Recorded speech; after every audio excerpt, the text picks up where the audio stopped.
I'm now going to talk about a documentary. I wanted to include as many, because we've seen quite a few clips of regional films. There's a wonderful documentary that I wanted to share, to talk about to you. It's called Char, No Man's Island, in Bengali by Saurav Sarangi.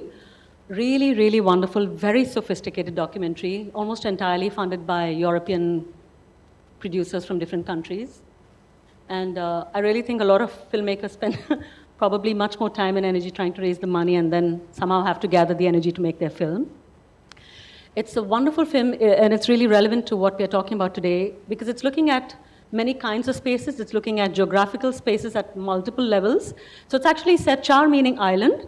So it's talking of the Brahmaputra, which is the international border between India and Bangladesh, but it's a liquid border. And what happens is when the river's in spate, so it just keeps eroding land along its banks. So entire villages and homesteads disappear. And then sometimes, when it's in the mood, sometimes further upstream, some more islands get formed in the middle of the river. So people who had a home one day suddenly find they don't have a home. Their whole village has disappeared. And then because they're anyway landless, they might, although it's really a desperate situation, create a home on that island because the island belongs to nobody. But what happens is, because that island wasn't there yesterday, and wasn't in any, and isn't in any land records, it doesn't belong to any government. It doesn't belong to any country. So there's no governance there. So there's no electricity, there's no pani, there's no school, there's no hospital. It doesn't belong to anyone. It's like literally no man's island. And then it's on the border, so it's between two countries. So it's actually following the stories of the families that live there.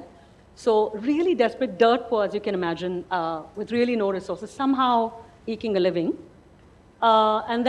So it follows these very young kids who really take the responsibility for their parents because their parents aren't able to cope. And the small kid who comes somehow, I don't know why, but somehow in the Northeast and in Bengal, their Dubai is to come to Kerala. Don't ask me why. There's lots of people from the Northeast, from Bengal, from Orissa, who, if they can't get a job and they're really poor, they end up in Kerala thinking it's their Dubai. I don't know why. So this poor little kid comes all the way. I mean, initially he tries to smuggle rice and booze and stuff, doesn't make a living. He comes here, doesn't get a job, goes right back.